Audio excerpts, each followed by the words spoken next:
चलिए मित्रों, बहुत ही बेहतरीन सेगमेंट आज का है आपका 15वां अध्याय addressing the needs of children with learning difficulties, अर्थात सीखने में कठिनाई, असक्तता, disability, challenging children, challenged children, निसक्तता वाले बच्चों की आवश्यकता को आप पूरा कैसे करेंगे। अर्थात अधिगम में जो विकार पाए जाते हैं, अधिगम, असक्त बालक, निसक्तता, इन सब के बारे में जानेंगे। सीखने में कठिनाई अर्थात लर्निंग डिफिकल्टीज, प्रमुख सीखने की अक्षमताओं के बारे में जानेंगे। डिसेबिलिटी जैसे dyslexia, graphia, dyscalculia, attention deficit hyper active disorder, autism etcetera. तो क्या आप तैयार हैं?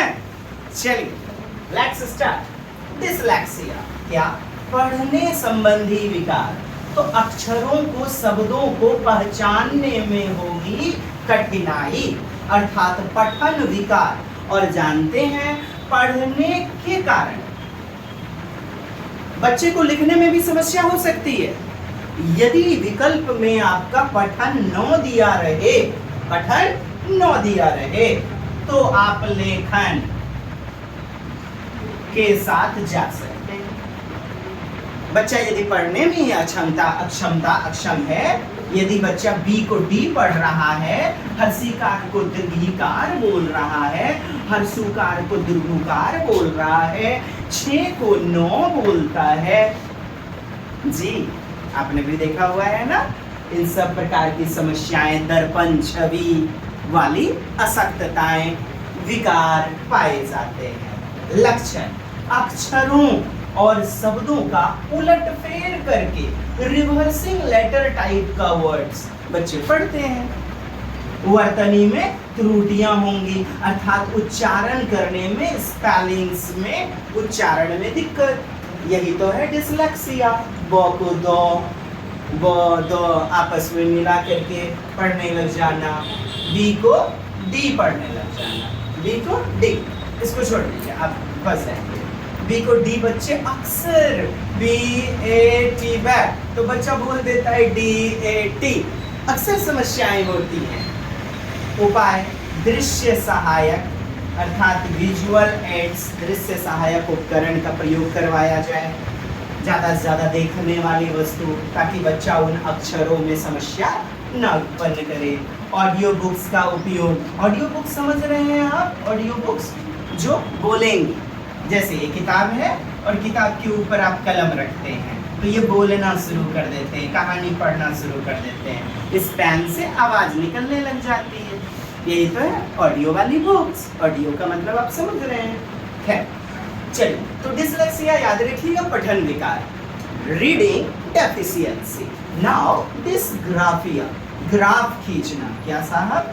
Graph, graph. और लिखने में आप अक्सर ग्राफ बनाया करते थे, याद कीजिए। लिखने में तो ग्राफ याद रखिएगा, लेखन संबंधी विकार, लिखने में कठिनाई, लिखने में अक्षमता, और स्पष्ट हस्तलेखन।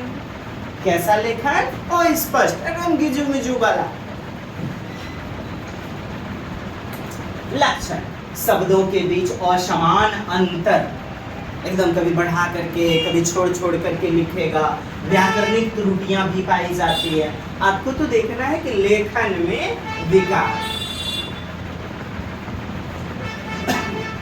चलिए, कैलकुलिया नाम है ना, और कैलकुलिया का मतलब ही होता है कैलकुलेशन करना। तो संख्या, गणना संबंधी विकार, कठिनाई, संख्याओं और गणना में कठिनाई पाई जाएगी। डिफिकल्टी कहाँ पर साहब? नंबर्स एंड कैलकुलेशन, गणन अक्षमता, इसी को तो कहते हैं डिस्कैल्कुलिया। कैलकुलेटर, कैलकुलेट करने से संबंधित, जोड़ घटाव के संकेत में भ्रम। बच्चा जो है ना, घटाव है तो जोड़ने लग जाता है, अक्सर देखा होगा अपने छोटे बच्चों में पाया जाता है। तो गणना में त्रुटियां, गणना में त्रुटियां सुधार कैसे करवाएंगे? गणितीय खेल, पहेली के द्वारा। देखें, ADHD, attention deficit hyper active disorder. क्या है साहब? अटेंशन में, अर्थात अवधान में, कंसंट्रेशन में, फोकस करने में डेफिसिट डेफिसिट पाया जाता है। डेफिसिट का मतलब कमी, न्यूनता। डेफिसिट का मतलब होता है न्यूनता। तो फोकस करने में कैमरा मैन फोकस करो, फोकस नहीं कर पाएगा, भले वो उसकी पसंदीदा टॉय ही क्यों ना हो, वो उसको छोड़ेगा, हाइपर एक्टिव हो जाएगा। हाइपर एक्टिव, यही तो है हाइपर एक्टिविटी डिसऑर्डर, अति चंचलता विकार या अति सक्रियशीलता विकार। ध्यान केंद्रित करने में कठिनाई होती है बच्चे को एडीएचडी में, और अत्यधिक क्रियाशील हो जाता है, मतलब एक कार्य को छोड़ करके दूसरा कार्य करने लगता है, फिर तीसरा कार्य करने लगता है, और उसको भी बीच में ही छोड़ देता है। हाइपर एक्टिव हो जाता है डियर, हाइपर एक्टिव। तो difficulty in focusing and excessive hyper active. कैसा? एक्सेसिव, अत्यधिक हो जाता है वह हाइपर एक्टिव, इसीलिए तो नाम पड़ गया ध्यान न्यूनता, अति सक्रियशील विकार। याद रखिएगा। आपने देखा अटेंशन, अटेंशन का मतलब क्या होता है? ध्यान। और डेफिसिट मतलब कमी, न्यूनता, या इसी को हरास बोलते हैं, हरास। और hyper active disorder, hyper active मतलब अति, एक्टिव मतलब सक्रिय, अति सक्रियशीलता, डिसऑर्डर मतलब विकार। तो हाइपर एक्टिव डिसऑर्डर, अति सक्रियशीलता विकार। इसी अति सक्रियशीलता को अति चंचलता भी बोलते हैं, चंचल होना, चंचल, अति चंचलता विकार। नहीं, बहुत सारे बच्चे एकदम पाए जाएंगे, एक काम कर रहा फिर मन नहीं लगा, दूसरे काम करने लगा, फिर उसको भी छोड़ दिया। अपना फेवरेट खिलौना होगा या फिर कोई फेवरेट वस्तु होगी, उसमें भी बच्चे में अवधान पाया जाता है, डेफिसिट पाया जाता है। यानी कि एक कार्य पर फोकस, अटेंशन नहीं कर पाता, बार बार दूसरी गतिविधि, मतलब रस्सी वाली गतिविधि करना, इसी को तो कहते हैं रसरी गतिविधि, रस्सी गतिविधि, फ्रीक्वेंट मूवमेंट करता है। ऑटिज्म में यही नहीं होगा, बच्चा एक ही कार्य को करता रहेगा ऑटिज्म में। जी, ऑटिज्म में एक ही कार्य को बच्चा करते रहेगा, कक्षा में बार बार रस्सी वाली गतिविधि, अर्थात ध्यान बनाए रखने में असमर्थता पाई जाएगी। Inability to maintain attention. जी हाँ, स्पष्ट हुआ डियर? इन अटेंशन, इनएबिलिटी, असमर्थता किसमें? मेंटेन अटेंशन, अटेंशन को मेंटेन रखने में असमर्थता। तो क्या करवाएं भाई शिक्षक? छोटे छोटे कार्यों में विभाजित करें, वर्क जो दें, breaking task into small parts, छोटे छोटे खंड में, छोटे छोटे टुकड़ों में कार्य को करवाएं, ताकि बच्चा का ध्यान जो है दिग्भ्रमित ना हो, क्योंकि बालक हाइपर एक्टिव हो जाता है, एक कार्य को छोड़ देता है। तो खंडों में, टुकड़ों में बांट करके विभाजन करवाया जाए कार्य को, जिससे बच्चों में सकारात्मक प्रोत्साहन का संचार होगा। ऑटिज्म अर्थात स्वलीनता, आत्ममोह, स्वविमोह। ऑटिज्म ASD आपसे यदि पूछ लिया जाए फुल फॉर्म, तो आप कहेंगे autism spectrum disorder, autism spectrum disorder. इसी का नाम है स्वमोह, आत्मविमोह, या हो गया आत्मविमोह, स्वमोह।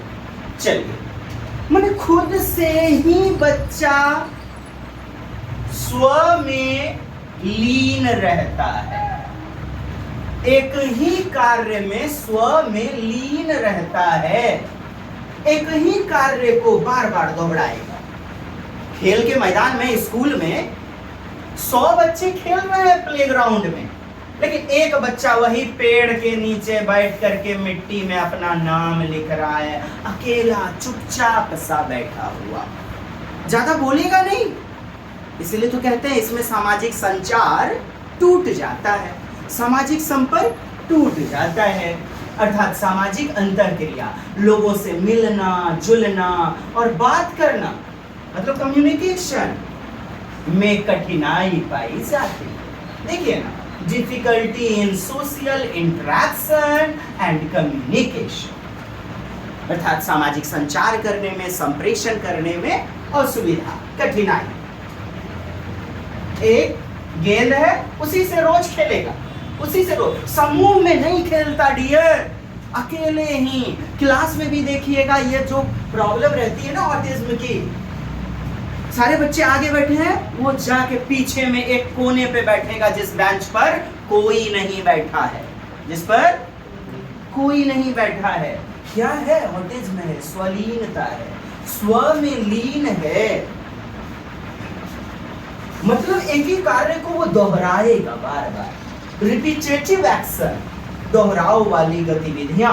इसी को सीटेट आयोग ने कई बार प्रश्नों में बताया और पूछा, स्टीरियोटाइप एक्टिविटी। स्टीरियोटाइप मतलब पुनरावृत्त कार्य, रिपीटेटिव बिहेवियर करता है बच्चा। किसमें? आप कहेंगे ऑटिज्म, स्वलीनता में। सामाजिक संकेत को न समझना, मतलब सामाजिक अंतरक्रिया टूट जाती है, समाज के लोगों से बातचीत नहीं करता। घर में भी बच्चा है एकदम चुपचाप, बोल भी नहीं करेगा, 50 बार बोलिएगा, उसका नाम भी पूछिएगा तब जाकर के बताता है। इधर ही तो मुलाकात हुई थी एक बच्ची से जी, एकदम चुपचाप, पूरे क्लास के दौरान वो क्या मजाल की एक शब्द दो शब्द भी बोले। कई बार पूछा जाता है तब फिर वह बोलती है, बोलता है इत्यादि। तो उम्मीद करता हूं आप समझ गए हैं। इसके लिए उपाय क्या है? सामाजिक कौशल ट्रेनिंग दिया जाए, प्रशिक्षण दिया जाए, क्योंकि समाज से ही तो दूर अलग थलग रहता है ऐसा बच्चा, तो समाज में घुलने मिलने का प्रशिक्षण दिया जाए। दृश्य और श्रव्य सामग्री का उपयोग करवाया जाए। कई सारे TLM मटेरियल हैं, विजुअल मटेरियल, ऑडियो मटेरियल का उपयोग करवाया जाए। स्मृति, समझिए, एक कार्य को ही बच्चा बार बार करता है, एक ही कार्य को बच्चा बार बार करता है। ऑटिज्म स्व में लीन, I have already told you, दोहराव वाली गतिविधि। एक खिलौना है, उसी से रोज खेलेगा, उसी से रोज। दूसरा बच्चा है, अरे चलो मेरे साथ खेलना, तो नहीं खेलेगा, अकेला पेड़ के नीचे या अकेला बेंच पर बैठा पाया जाएगा ऐसा बच्चा। इसीलिए तो कहा गया स्टीरियोटाइप एक्टिविटी करता है, रिपीटेटिव बिहेवियर करता है, दोहराव वाली गतिविधि। तो जब एक ही कार्य को बार बार दोहराएगा तो गारंटी है उसकी स्मृति, मेमोरी बेहतर होगी। तो शिक्षा में क्या कर लीजिए, इसका यूज, उसकी स्मृति यानी याद रखने की बेहतर क्षमता उस एक कार्य को लेकर के। सीटेट आयोग ने कई बार पूछा, तो इसको शिक्षा में आप उपयोग कीजिए। शिक्षा में अध्यापक को क्या करना चाहिए? उपयोग करना चाहिए इनकी बेहतर स्मृति का, मेमोराइजेशन का। ठीक है साहब? चलिए, और अत्यधिक अक्षमताएं और देखते हैं लर्निंग डिसेबिलिटीज। अन्य auditory processing disorder, auditory processing disorder, ध्वनि को समझने और संसाधित करने में कठिनाई। हालांकि सीटेट आयोग में नहीं पूछा जा रहा है, बट जान ले, ऑडिटरी प्रोसेसिंग, ऑडिटरी नाम में ही छिपा हुआ है। बच्चा सुनेगा किसी शब्द को, किसी वाक्य को, नहीं समझ पाएगा, उसको प्रोसेस नहीं कर पाएगा दिमाग में। जैसे कि कान में एकदम समाया ही नहीं, बाहर निकल गया, एक कान से सुना, दूसरे कान से बाहर। यही तो है, ध्वनि को समझने में, किसी वार्तालाप को, किसी कहानी को समझने में, किसी उसे स्टोर करने में, प्रोसेस करने में कठिनाई होती है। डिस्प्रैक्सिया, ये देखिए डिस्प्रैक्सिया। डिस्प्रैक्सिया क्या होता है साहब? गतिक अक्षमता होती है, हालांकि सब प्रकार की अक्षमता। तो प्रैक्सिया, डिस्प्रैक्सिया,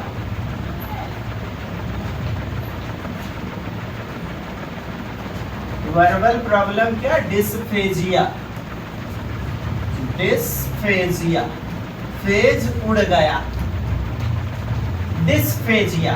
और फेजिया डिस्फेजिया में वाचन संबंधी विकार पाया जाता है, ये कृपया नोट कर लीजिए। संप्रेषण विकार पाया जाता है। डिस्फेजिया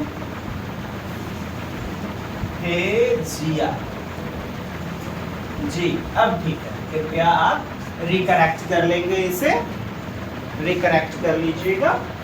डिस्फेजिया, फेज उड़ गया, अर्थात वाचन संबंधी विकार, वर्बल, मौखिक रूप से संप्रेषण करने में दिक्कत पाई जाएगी, वाचन करने में हकलाहट होगी, तुतलाहट होगी, टैटरिंग, बोले जाने वाले शब्दों का सही उच्चारण न कर पाना, अर्थात संप्रेषण वाला विकार।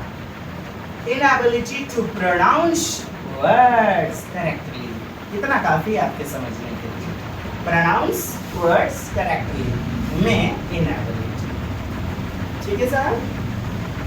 तो भाषण का ट्रेनिंग दिया जाएगा, उच्चारण का प्रैक्टिस करवाया जाता है।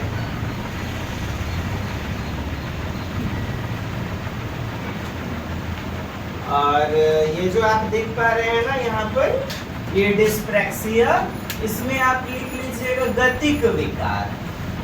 गतिक विकार अर्थात हाथ, अंग, पैर, हाथों को, पैरों को, शरीर के बॉडी का मूवमेंट नहीं कर पाना ठीक से, अर्थात गतिक विकार। गतिक विकार, चलते चलते गिर पड़ना, बैलेंस नहीं रख पाना, किसी वस्तु को उठाने में अक्षमता होना, ठीक है, डिस्प्रैक्सिया। डिस्प्रैक्सिया गतिक विकार, गत्यात्मक विकार, शारीरिक क्रियाशीलता अक्षमता, किसे कहते हैं? डिस्प्रैक्सिया। ठीक, चलिए अब देखिएगा, IEP इसका फुल फॉर्म क्या है? Individualised education plan. Individualised education plan अर्थात व्यक्तिगत शिक्षा योजना। बच्चों की आवश्यकताओं को पूरा करने के लिए विभिन्न उपाय भी बनाए गए हैं, एड्रेस करने के लिए उनकी नीड्स को। तो जैसे IEP का गठन किया गया है, प्रत्येक छात्र के लिए अनुकूल शिक्षण योजना प्रोवाइड करता है IEP। सहायक तकनीक का भी प्रयोग है, talk to text software, speech therapy, ये सब भी उन दिव्यांग बच्चों के लिए, उन दिव्यांग बच्चों के लिए प्रावधान है। टॉक टू टेक्स्ट सॉफ्टवेयर, कंप्यूटरीकृत सॉफ्टवेयर का प्रयोग करवाया जाता है। स्पीच थेरेपी भी चिकित्सा के द्वारा करवाई जाती है। समर्थन प्रणाली, सपोर्ट सिस्टम, समर्थन प्रणाली, विशेष शिक्षक और परामर्शदाता की भूमिका। नई एजुकेशन पॉलिसी भी कहती है उन बच्चों को स्पेशल एजुकेटर प्रोवाइड करवाया जाए, स्पेशल काउंसलर प्रोवाइड किया जाए, विशेष शिक्षक का प्रावधान करवाया जाए। समर्थन, इसी को तो कहते हैं साम्यता, नहीं बोले थे समावेशी कक्षा में? साम्यता प्रदान करना, इक्विटी, समानता होगी लेकिन समानता के साथ जरूरी का संसाधन उनके सपोर्ट में दे देना, बैसाखी देना, ब्रेल लिपि देना, क्या है? विशेष विशेष विशेष समर्थन देना, संसाधन देना, विशेष। परिवार और समुदाय की भी भागीदारी बहुत इम्पोर्टेंट है। समुदाय, समाज उन्हें चिढ़ा करके संबोधित ना करे, वरना बच्चा अपने आप को दीर्ण, शीर्ण, हीन भावना से समझेगा। अभिभावकों को जागरूकता प्रदान करनी चाहिए, सक्रिय बनाना चाहिए, एक्टिव अपने बच्चों को। तो समाज की, परिवार की भी भूमिका बहुत जरूरी है। ऐसा नहीं जिस माता पिता के घर में कोई दिव्यांग बालक पैदा हो गया तो बच्चे को बोझ समझा जा रहा है, तब फिर अभिभावक की जागरूकता ना। चलिए, निःशक्त बच्चों के लिए सहायक प्रौद्योगिकी, देखिए टेक्नोलॉजी, टीचिंग का स्ट्रैटेजी, शिक्षण रणनीति, ये देखिए टेक्नोलॉजी, असिस्टिव टेक्नोलॉजी, सहायक टेक्नोलॉजी। वही साम्यता भी बढ़ रहे हैं, साम्यता की तरफ हम लोग, इक्विटी। इस समावेशी कक्षा में बच्चे को इक्विटी प्रदान करते हैं, सहायक प्रौद्योगिकी प्रदान करते हैं, सहायक प्रौद्योगिकी का मतलब क्या है, तात्पर्य है वैसा उपकरण, वैसी टेक्नोलॉजी जो विशेष आवश्यकता वाले बच्चे, दिव्यांग बच्चे, हैंडीकैप्ड चाइल्ड, वाचन संबंधी विकार वाले बच्चे, शारीरिक अपंग बच्चे, विशेष आवश्यकता वाले बच्चे, स्पेशल चिल्ड्रन, एवरेज चिल्ड्रन वाले बच्चों की सीखने और दैनिक एक्टिविटी में जो मदद करता है उसी को क्या कहते हैं, सहायता करने वाला टेक्नोलॉजी का प्रयोग करना, सहायक प्रौद्योगिकी। अब दूसरा क्या आपने देखा, प्रमुख सहायक प्रौद्योगिका, जैसे हियरिंग एड। अब जिस बच्चे को सुनने में अक्षमता है, हमारे भी कक्षा में था, सुनने में दिक्कत होती तो एक दिन सुनने वाली मशीन, हियरिंग एड्स, श्रवण सहायक उपकरण, श्रवण अक्षम बच्चों को, सुनने में कठिनाई वाले बच्चों के लिए FM सिस्टम, कक्षा में शिक्षक की आवाज को स्पष्ट रूप से सुनने के लिए। सामने देखते होंगे बहुत सारे बच्चे ना, पहले तो बहुत चलता था, कोई भी कहानी सुनना है बस एफएम रेडियो खोल दिया गया, कहानी सुना दिया जाता था। इससे श्रवण कौशल का विकास होगा बच्चों में। जो बच्चे दिव्यांग हैं आंखों से, वो श्रवण तो कर पाएंगे ना। दृष्टि सहायक उपकरण, विजुअल असिस्टिव डिवाइस, नाम में ही स्पष्ट है क्या पढ़ना है हमें और क्या कहलाता है। ब्रेल रीडर्स, ब्रेल रीडर्स दृष्टिहीन बच्चों के लिए जो विजुअली चैलेंज्ड हैं। स्क्रीन रीडर, कंप्यूटर स्क्रीन को आवाज में परिवर्तित करना। जैसे किताबें बच्चा पढ़ नहीं सकता है तो कलम, बोलती किताबों का प्रयोग करना। बोलती किताबें, कलम रखा, किताबों ने बोलना शुरू कर दिया। वैसे कोई स्क्रीन है बोलती हुई, जैसे टीवी, चलचित्र।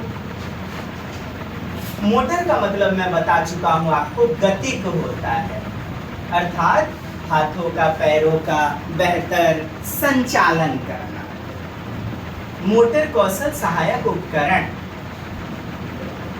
एग्रोनिम पेंसिल होल्डर, लेखन में सहूलियत करता है।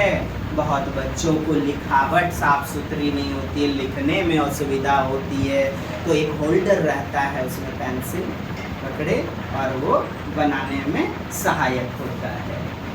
एडप्टिव कीबोर्ड, कम गति या कमजोर मोटर कौशल वाले बच्चों के लिए, अर्थात कंप्यूटर सीखने में बच्चा अक्षम हो पा रहा है, कीबोर्ड बढ़िया से नहीं चला पा रहा है, तो उनके अनुसार बहुत अच्छे फीचर वाले कीबोर्ड होते हैं, एडप्टिव कीबोर्ड। बहुत सारे वायरलेस कीबोर्ड भी होते हैं। बोलने और भाषा सहायक उपकरण, इन सब का भी प्रयोग बच्चे में करवाया जा सकता है। AAC device, augmentative and alternative communication device. Alternative समझ रहे हैं, वैकल्पात्मक, विकल्पात्मक, संवाद में मदद करता है। क्या है? Augmentative and alternative communication device, संवाद करने में, संचार करने में, संप्रेषण करने में ये मददगार साबित होता है। जिन बच्चों को हकलाहट होती है, तुतलाहट होती है।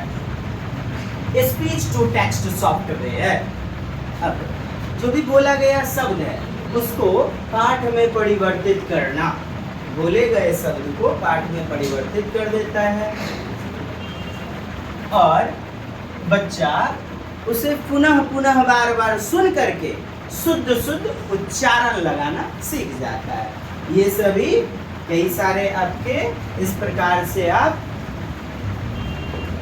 टेक्नोलॉजी का प्रयोग करवा करके बच्चों में सुधार करवा सकते हैं, विशेष आवश्यकता वाले बच्चे।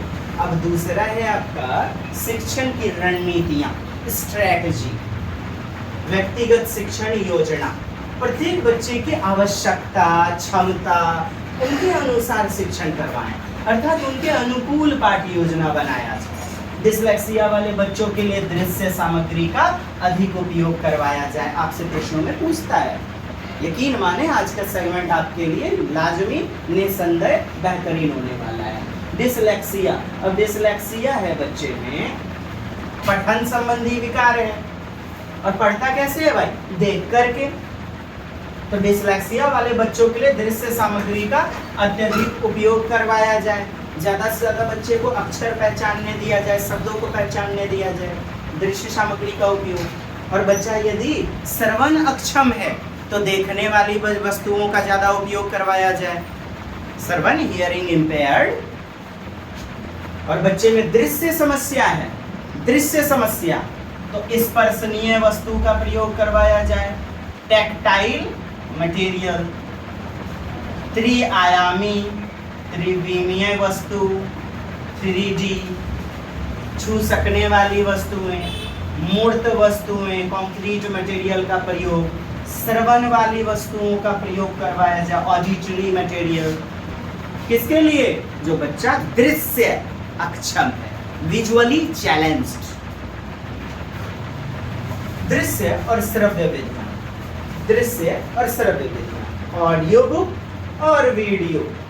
वीडियो में सुनने में जो अक्षम है वो देख पाएगा, और जो देखने में अक्षम है वो सुन पाएगा audio book. I hope you better understood. नहीं क्या?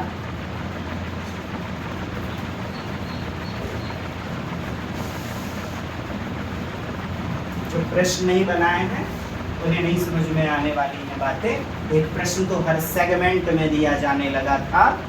क्या आपकी कक्षा में एक बालक दृश्य अक्षम है, देखने में अक्षमता प्रकट करता है, सुनने में अक्षमता प्रकट करता है? चलिए डायग्राम और फ्लो चार्ट के माध्यम से भी, डायग्राम के माध्यम से, फ्लो चार्ट के माध्यम से भी बच्चे में बेहतरीन ढंग से आप शिक्षा को सरल कर सकते हैं, आसान बना सकते हैं। सक्रिय भागीदारिता के द्वारा, एक्टिव पार्टिसिपेशन, जैसे कि रोल प्ले। रोल प्ले में क्या होता है? बच्चे की जो ज्ञान इंद्रियां हैं, आंख, नाक, कान, मुंह, त्वचा, वो क्या हो जाती है? सक्रिय हो जाती है। और जैसे बच्चा पार्टिसिपेट कर लिया पूरी तरह से, भागीदारी कैसी? पूरी तरह से, पूर्णतया। जैसे भूमिका निर्वाह, भूमिका निर्वाह वही दुर्योधन, कृष्ण जी, युधिष्ठिर जी, शूर्पणखा, हाँ रामायण में चलेगा नहीं, सबका अलग अलग रोल अदा करते हैं। इससे बच्चे में सेंस ऑर्गन्स ऑल डेवलप हो जाते हैं। सामाजिक कौशल सिखाने में मददगार होता है। समूह गतिविधि, इसमें भी क्या होगी? बच्चे की सक्रिय भागीदारिता, सामूहिक भागीदारी, ग्रुप एक्टिविटी। बहुसंवेदी दृष्टिकोण, बहुसंवेदी समझ रहे हैं? जैसे चलचित्र, cinema, multi sensory approach.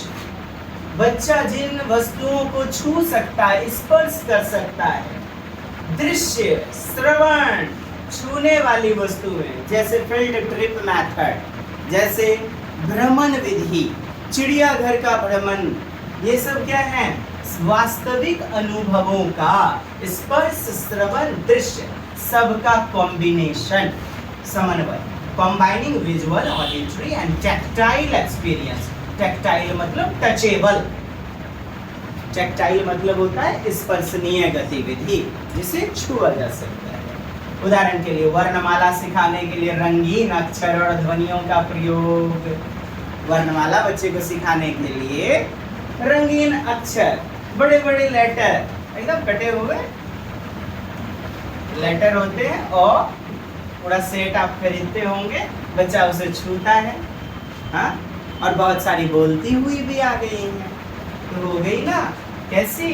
TLM material गतिविधि का प्रयोग करवाना। खैर, विशेष आवश्यकता वाले बच्चों के लिए सरकार की नीतियों के बारे में आगे हम लोग चर्चा करते हैं। चिल्ड्रन विथ स्पेशल नीड्स, और कानून की जो भी परियोजनाएं हैं, पॉलिसीज हैं, इनके लिए देखते हैं। शिक्षा का अधिकार अधिनियम कब साहब? 2009। ये भी सरकार की रणनीति के तहत। इस पर अभी आप लोग ज्यादा नहीं चर्चा करेंगे। 6 से 14 वर्ष के बच्चों के लिए निःशुल्क एवं दिव्यांग जन अधिकार अधिनियम 1 अप्रैल 2010 को लागू। 6 से 14 वर्ष के बच्चों के लिए, ठीक, समावेशी शिक्षा के तहत विशेष आवश्यकता वाले बच्चों के लिए एक अवसर प्रदान करता है, अपॉर्चुनिटी प्रदान करता है। कौन? RTE 2009, right to education act 2009। पढ़ क्या रहे हैं? स्पेशल नीतियां। ऐसा नहीं कि आरटीई पढ़ रहे हैं, इसमें नहीं लगना है अभी ज्यादा। अब देखिए दिव्यांग जन अधिकार अधिनियम,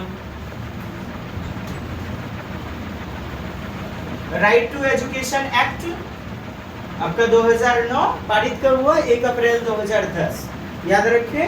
फिर उसके बाद आपका देख रहे हैं 7 फरवरी 1996 opportunity for children with special needs under inclusive education, यानी समावेशी शिक्षा के तहत विशेष आवश्यकता वाले बच्चों के लिए एक अवसर। तो ये भी पॉलिसी के रूप में प्रयोग किया गया, शुरू किया गया। अब आप देखिए दिव्यांग जन अधिकार अधिनियम कब? 1995, 15 अगस्त 1995। मोटे मोटे तौर पर मैं प्रकाश डाल रहा हूँ जी। 7 प्रकार की इसमें क्या दिव्यांगता थी, 7 प्रकार की दिव्यांगता। जब 1995 में आई, इसका नाम क्या? पर्सन विथ डिसेबिलिटीज, 7 डिसेबिलिटीज,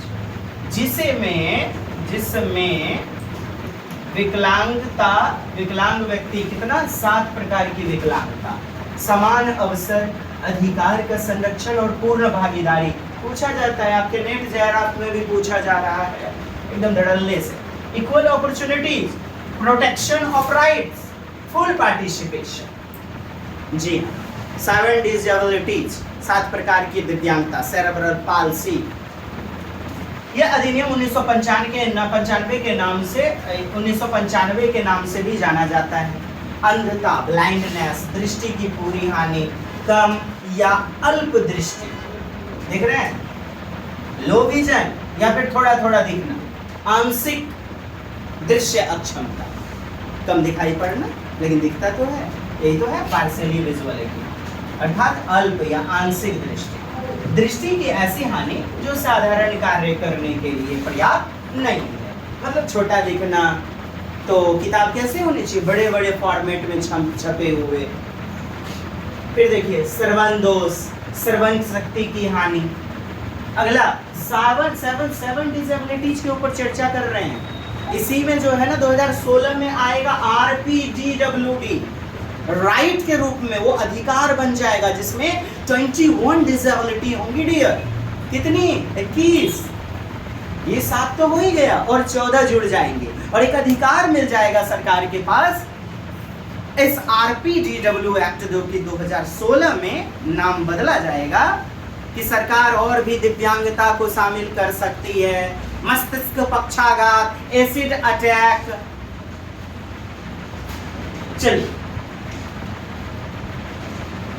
तो आप देख रहे हैं ब्लाइंडनेस, ठीक, लो विजन या पार्शियली विजन। फिर क्या है? श्रवण शक्ति की हानि, हियरिंग इम्पेयर्ड। फिर क्या है? गति करने में थरथराने रहना, चलते फिरते हुए गिर जाना, चलन अक्षमता, गति, इंग्लिश देखिए, locomotor disability. Severe restriction of bones, क्या होता है ये? Locomotor disability, severe restriction of bones, हड्डियां अकड़ जाती हैं, जॉइंट्स बढ़िया से काम नहीं करता, मसल्स, मांसपेशियां, और या फिर सेरेब्रल पाल्सी, मस्तिष्क पक्षाघात, जैसे कि मस्तिष्क एकांगता पाया जाता है, एक अंग काम नहीं करता, अर्धांगता पाया जाता है, मोनोप्लेजिया, बायप्लेजिया, एक भाग पूरा काम नहीं करता, या फिर अर्धांगता, कमर के ऊपर से काम नहीं करने लग जाता है। यही तो है जी मस्तिष्क पक्षाघात। मानसिक मंदता, मेंटल रिटार्डेशन,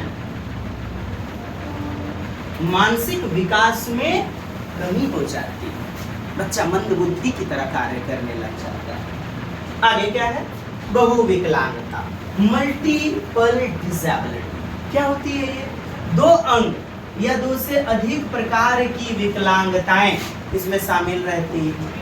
आगे क्या देख रहे हैं आप? पर्सन क्योर्ड विद लेप्रोसी, कुष्ठ रोग। अब कुष्ठ रोग मिट गया है उसका, उन्हें भी दिव्यांगता की श्रेणी में। कुष्ठ रोग से ठीक हुए व्यक्ति दिव्यांगता की श्रेणी में। तो आपने देखा 1995 का जो था PWD एक्ट। कैसा है आज का सेगमेंट? बहुत कुछ जानने को मिला ना जी, कमेंट्स करेंगे।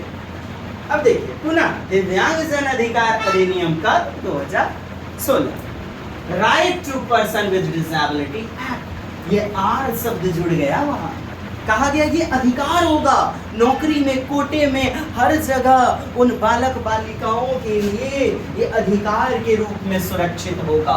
Right of person with disability act 2016 क्या था? विकलांगता की 21 टोटल डिसेबिलिटी, पहले कितना 7 वो था उधर और 14 इसमें और जोड़ दिया गया, 21 हो गया, तो श्रेणियों को मान्यता दी गई।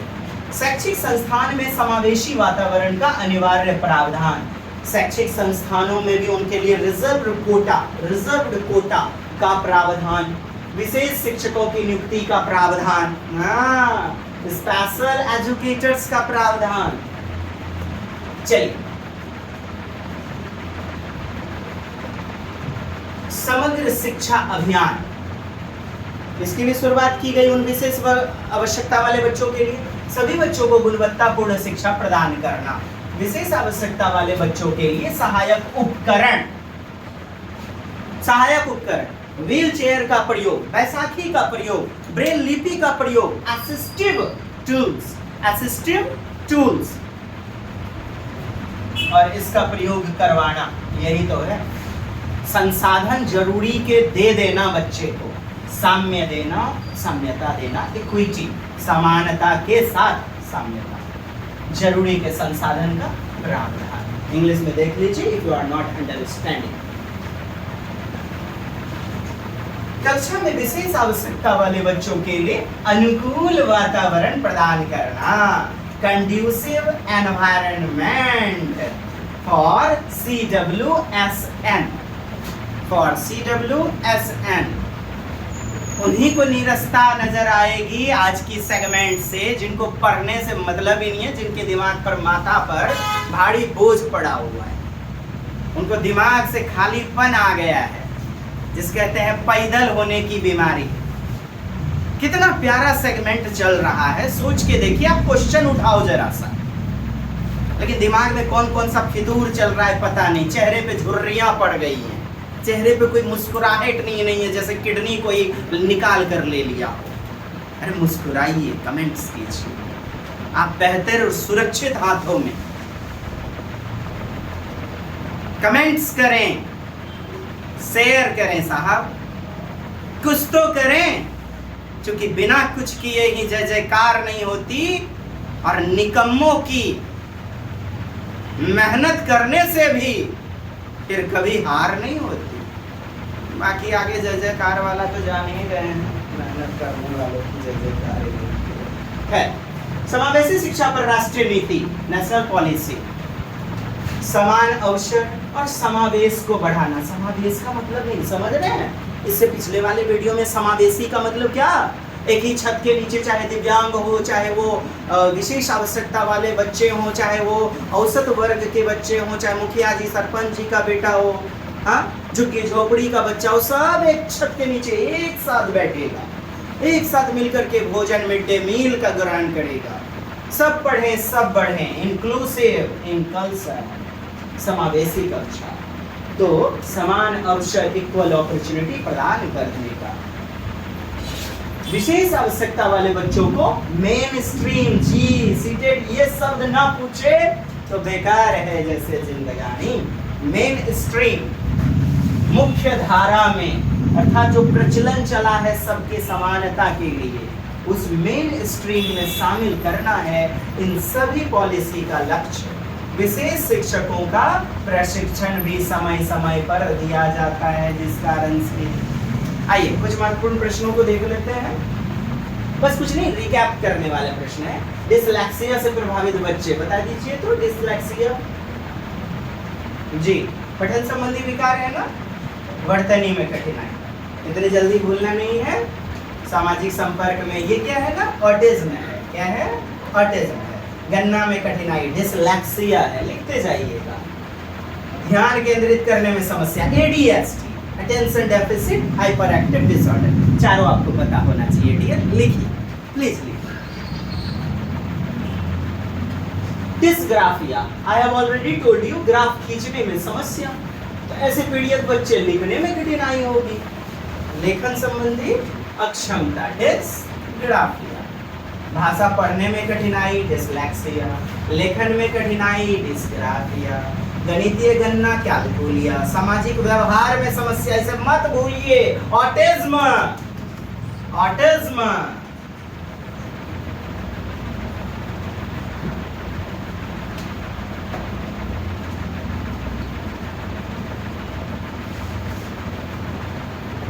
ASD autism spectrum disorder. Dyscalculia से ग्रसित बच्चे संख्याओं की गणना में अक्षमता, गणना संख्या में कठिनाई।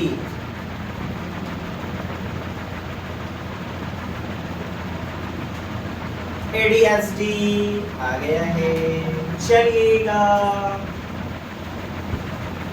मुख्य लक्षण। देखते ध्यान की कमी, लैक ऑफ अटेंशन, अति सक्रियता, अति चंचलशीलता, हाइपर एक्टिव।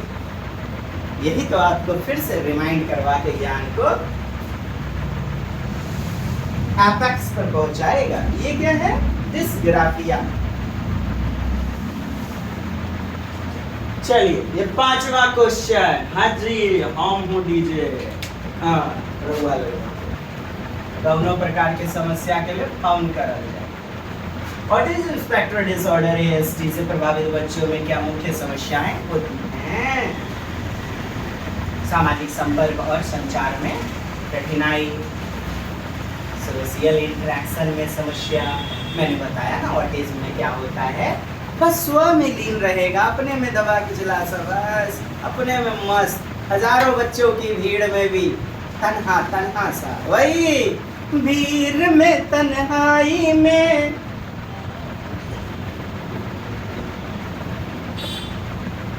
खूब आदमी लगा हुआ है, आदमी का मेला, फिर भी वो है अकेला और अपने आप में मस्त सा। सामाजिक संपर्क टूट जाता है, जिसमें कम्युनिकेशन लैक पाया जाता है, कमी पाई जाती है। और कहीं अच्छा भाषा के प्रति जो है ना त्रुटियां, अफेजिया, डिस्पेजिया याद रखिएगा। One is the best answer. ADHD से प्रभावित बच्चे कक्षा में अक्सर किस समस्या का सामना करते हैं? अच्छा, आंसर तक लगा जी, लंबे समय तक ध्यान केंद्रित न कर पाने। देखिए ऐसे ऐसे सीटेड में पूछे गए प्रश्न, आप पढ़ के जाओगे ना आप फंसोगे। तो सर क्या पढ़ना बंद कर देना? बाबा, पढ़ने से ज्यादा गढ़िए, गढ़िए ज्यादा से ज्यादा। गणन में कुशलता, लेखन में उत्कृष्टता, केवल सामाजिक संपर्क की कमी, ये तो ऑटिज्म की बात है साहब। डिसकैलकुलिया से पीड़ित बच्चे। चलिए ये तो आपके लिए हवा हवाई है, ठीक है। क्वेश्चन 7 आप कमेंट्स करेंगे उत्तर। 8 नंबर ऑटिज्म आमतौर पर देखा जाता है, क्या देखा जाता है? अब आप उत्तर बताइए। सामाजिक जुड़ाव, सोशल कनेक्टिविटी, लेखन में निपुणता, प्रोफिशिएंसी इन राइटिंग, गणित में महारत, मास्टरी, कैलकुलेशन, दोहराव। चलिए ये 8 नंबर तो please dear you have to comment, you for you comment, आपको करना है कमेंट, ठीक। आप समझ ही चुके हैं डिसलेक्सिया। चलिए डिसलेक्सिया आ गया और पढ़ने संबंधी विकार हो गया।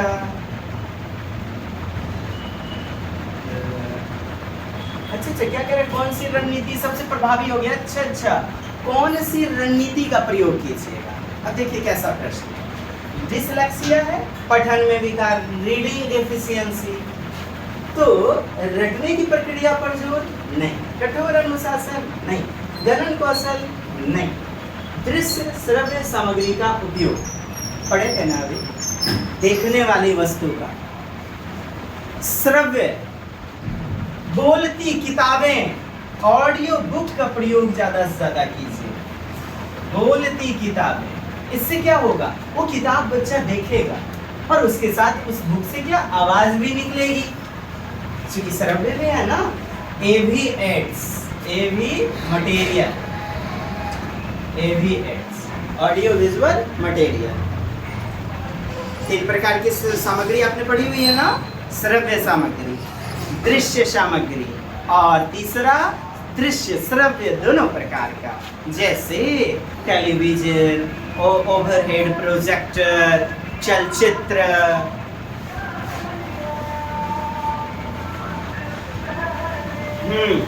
लास्ट प्रश्न आपका 8SD, और फुल फॉर्म याद रखिएगा। सबसे अधिक सहायक कौन सी तकनीक है? सबसे अधिक सहायक कौन सी तकनीक हो जाएगी ASD वाले बच्चों के लिए? कहता है दृश्य सहायता, चित्रात्मक संकेत, केवल पाठ्य पुस्तक आधारित, सख्त अनुशासन, केवल मौखिक निर्देश। बच्चे में क्या है? ऑटिज्म। और बच्चा सहायक कौन सी तकनीक है?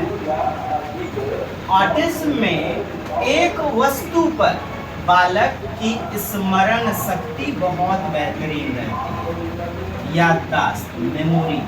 इसका शिक्षा जगत में प्रयोग करना चाहिए। अर्थात दृश्य जो चित्रात्मक, वो जो संकेत है, चाहे वो गेंद ही क्यों ना हो, उसका फेवरेट वस्तु हो, या फिर माचिस का खोलिया हो, चित्रात्मक संकेत, दृश्य सहायता।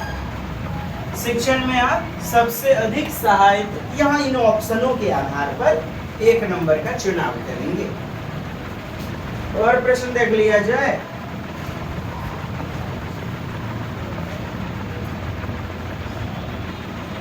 चलिए अपन यहाँ तक रहने देते हैं।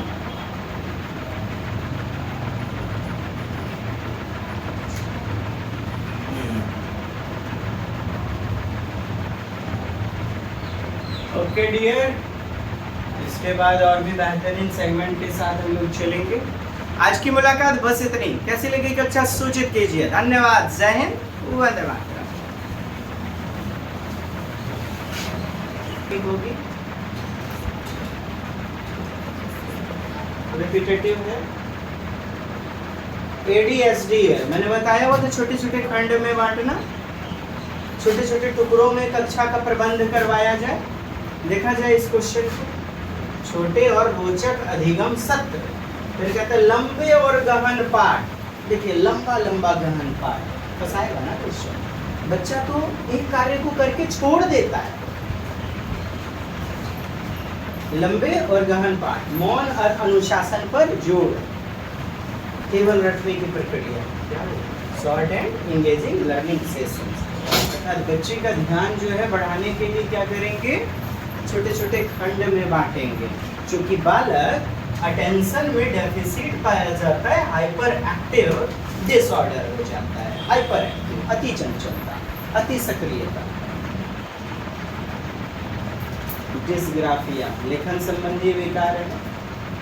कीबोर्ड टाइपिंग अभ्यास, टाइपिंग लिखने के संदर्भ में आता है, याद है कि नहीं? हमने बताया हुआ था सूक्ष्म गति कौशल और लेखन वाला। और बाकी देखिए मौखिक तो वर्बल हो गया, इसे क्या कहेंगे? डिसलैक्सिया। और मौखिक उत्तर लिखवाना, गणितीय, ये तो कैलकुलिया वाला होगा मौन पठन में। तो कीबोर्ड टाइपिंग अभ्यास, ये भी तो लिखना हुआ, लिखना। और ग्राफिया लेखन विकार को कहते हैं। दिव्यांगता अधिकार 2016 के अनुसार दिव्यांगता को क्या अधिकार है? ये देखिए क्या अधिकार, तीनों अधिकार आपको याद करवाए थे। Right to equal and inclusive education, समान और समावेशी शिक्षा का अधिकार। समान तो होगा ही, और समावेशी शिक्षा, जरूरत का संसाधन, राष्ट्रीय शिक्षा। NEP, न्यू एजुकेशन पॉलिसी, विशेष आवश्यकता वाले बच्चों के लिए मुख्य जोड़ किस पर मुख्य जोड़ है? समावेशी शिक्षा और सहयोगात्मक। सहयोगात्मक समझ गए? कोलैबोरेटिव, समूह में सिखाना, इंक्लूसिव एजुकेशन। मोबाइल को साइलेंट कर दीजिए, बंद कर दीजिए।